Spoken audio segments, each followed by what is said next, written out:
बहुत समय पहले बगदाद के एक पुराने मोहल्ले में एक आदमी रहता था जिसका नाम था अरशद।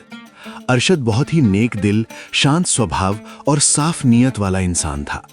उसने बचपन में ही अपने माता पिता को खो दिया था, इसीलिए वो उनके साए और दुआओं से महरूम रह गया।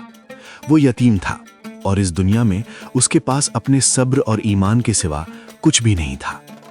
अरशद अपनी पत्नी जीनत और छोटे से बेटे के साथ एक मिट्टी के बने झोपड़े में रहता था। उसकी पूरी कमाई का सहारा सिर्फ एक घोड़ा था जिस पर उसका रोजगार टिका हुआ था। हर सुबह जब सूरज की पहली किरणें पड़ती तब अरशद सबसे पहले अपने घोड़े के लिए पानी की बाल्टी भरता। वो बड़े प्यार से उसे थपथपाता और धीरे से कहता, मेरे साथी, आज फिर हम हलाल रोजी की तलाश में निकलेंगे। अल्लाह सुब्हाना व तआला हम पर अपना करम करे। वो दिन भर मेहनत करता और लोगों का सामान अपने घोड़े पर लाद कर एक जगह से दूसरी जगह पहुंचाता। वो कभी धोखा नहीं देता था और अपनी मेहनत से ज्यादा पैसे भी नहीं मांगता था, लेकिन इतनी मेहनत के बाद भी उसकी कमाई इतनी नहीं होती थी कि घर की सारी जरूरतें पूरी हो सकें। अक्सर उनके घर में रात के खाने में सिर्फ रोटी और पानी होता था, फिर भी उनके दिल से कभी शुक्र अदा करना कम नहीं हुआ। कभी कभी उसकी पत्नी जीनत धीरे से कहती, काश हमारे पास भी लोगों जैसा थोड़ा आराम होता। अरशद नरमी से जवाब देता, असली सुकून दिल की शांति में है। अगर हमारे साथ ईमान और सब्र है तो हमें कोई कमी नहीं है। एक दिन जब वो बाजार जा रहा था तो उसने रास्ते में एक पेड़ के नीचे एक बूढ़े दरवेश को देखा। अरशद आदर से उनके पास गया और सलाम किया। वो उदास होकर बोला, बाबा, मैं सुबह से शाम तक मेहनत करता हूँ, फिर भी मुझे सिर्फ इतना मिलता है कि परिवार के लिए रोटी जुटा सकूं। मुझे डर लगता है कि कभी बीमार पड़ गया तो दवा के पैसे भी कहाँ से आएंगे।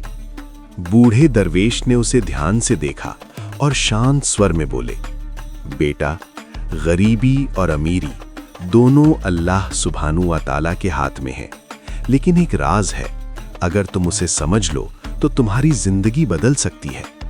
अरशद ने हैरानी से पूछा, वो कौन सा राज है बाबा? दरवेश ने मुस्कुराकर कहा, खर्च करो तो अल्लाह तुम पर खर्च करेगा। जो तुम अल्लाह सुब्हानहू व तआला की राह में दोगे वो तुम्हें कई गुना बनाकर वापस देगा।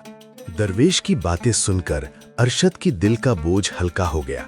उसने पक्का इरादा कर लिया कि अब से वो अपनी कमाई का एक हिस्सा अल्लाह सुब्हानहू व तआला की राह में जरूर निकालेगा, चाहे वो 2 सिक्के ही क्यों ना हो। दिन गुजरते गए। घर की हालत तंग थी, मगर अरशद अपनी बात पर कायम रहा। एक शाम अरशद बहुत मेहनत के बाद घर लौटा। उसकी पत्नी जीनत ने चिंता से कहा, अरशद, हमारे हालात मुश्किल हैं, फिर भी तुम अपनी कमाई दूसरों को दे देते हो, इससे हमारा क्या फायदा होगा? अरशद ने मुस्कुराकर जवाब दिया, जीनत, ये माल कहीं खोता नहीं है।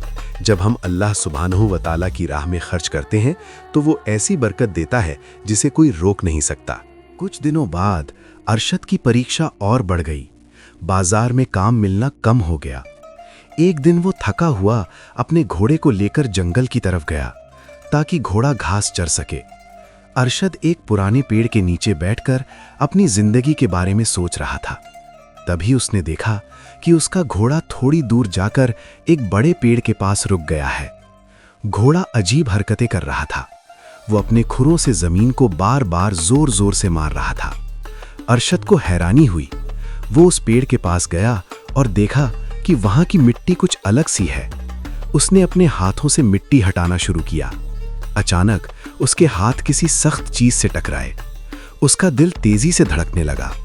उसने और गहराई तक खुदाई की और वहां से एक पुराना भारी संदूक बाहर निकाला। जब अरशद ने कांपते हाथों से संदूक खोला तो उसकी आंखें फटी की फटी रह गईं। वो संदूक सोने और चांदी के सिक्कों से भरा हुआ था।